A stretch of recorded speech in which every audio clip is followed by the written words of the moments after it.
Hello everyone, bringing you the Mannequin of the Month for August 2021 today. Slightly different surroundings. My apologies for the echo. There's nothing I can do about that at this stage, but I'll look at dampening that down going forward. Onto the mannequin itself. Obviously the topic for these videos is always chosen via a poll over on Patreon. And this month the top of the poll was the kit of a British soldier in Northern Ireland in the late 1970s on public order or anti-riot duties, which gives an opportunity to look at some of the second and third generation anti-riot kit the British Army had in use at this time. So starting at the top as we normally do and working down, catching the baton there. The helmet is the Cromwell anti-riot helmet or anti-riot topper. This had been introduced during the 1970s alongside or just after the stadium helmet. It's based on a motorcycle helmet, so it gives much better all-round protection to the head than the preceding design, which was the Mark IV anti-riot helmet, essentially the British Army's standard Mark IV steel helmet with the anti-riot visor fitted to it.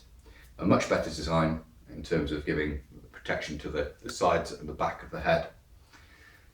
As I say, based on a motorcycle helmet, which will be seen, you'll see the shape of that as we move this round. The visor is formed of a piece of aluminium around the front here with a piece of perspex bolted onto it. And this obviously protects the face, and it can be tipped up out of the way. It does hinge backwards, and there are a couple of metal stops on the side so it can be rested back on the helmet when not in use.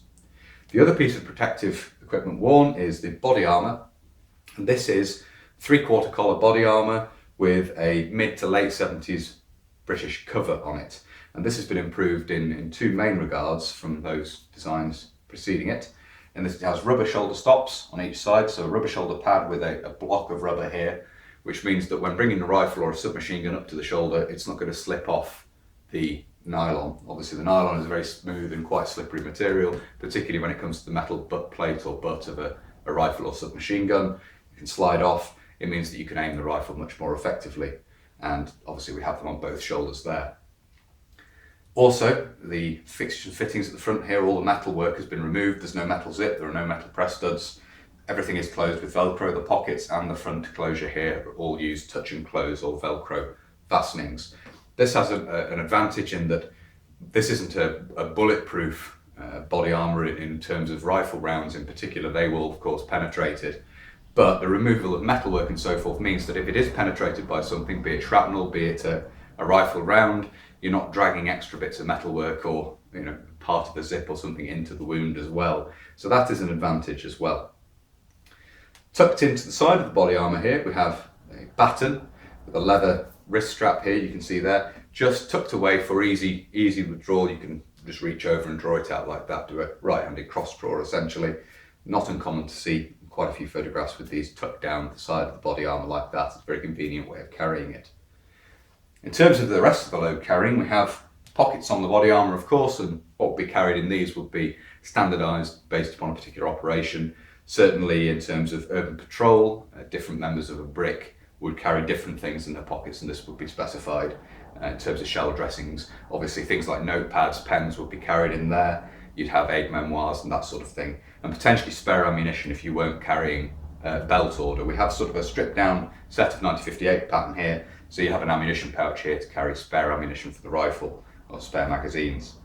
Slung very low so that it can be carried underneath the body armour below the bottom edge of the body armour there. The combat smock is the 1968 pattern, the standard British Army combat smock at this time period. This is the cotton example, of course, by the late 1970s. A cotton mix, a cotton modal form of this combat jacket was in production, but that was just being introduced, so the most common pattern would still be that made of cotton as we have here. So that's the front of the mannequin. We'll turn this around now and have a look at the right hand side. Looking at the right hand side of the mannequin here, if I lift the sleeve of the combat smock out of the way, you can see the lacing down the side of the body armour there. So it fastens down the front, and then there's adjustment at the sides here with lacing. And then we have a water bottle there, water bottle pouch containing water bottle and cup from the 1958 pattern web equipment carried on the right hip there.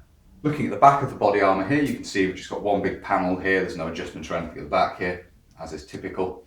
And you can see the back of the body armour comes a little bit lower than the front, so it just covers up the web belt there where it passes around the rear. You can see the water bottle pouch there again. You can also see here the protection that's offered to the back of the head, and we've just seen the side of the head from the Cromwell anti-riot helmet, and much better protection than was offered by the preceding steel helmet for this sort of anti-riot or public order duties. And looking at the left-hand side of the mannequin here, you can again see how low the helmet comes to protect the side of the head there.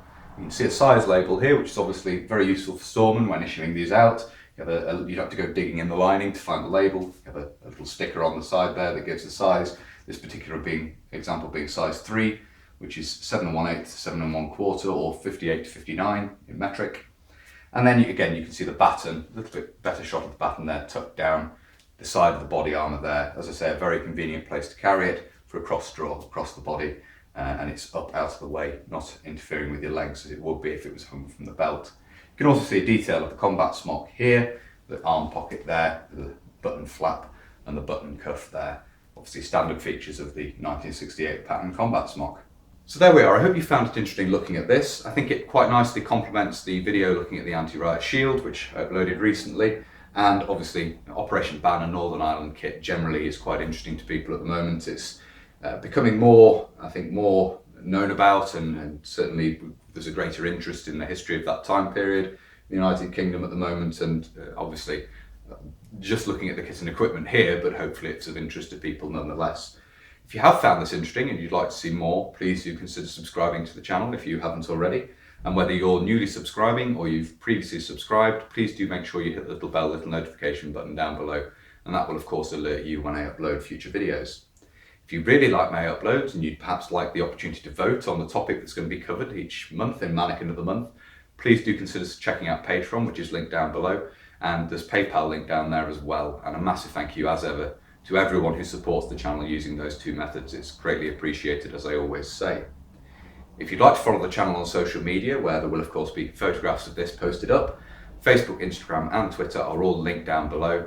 And if you'd like to get in touch but you don't really use social media, there is of course an email address down there as well. That's everything for this video, so until next time, bye for now.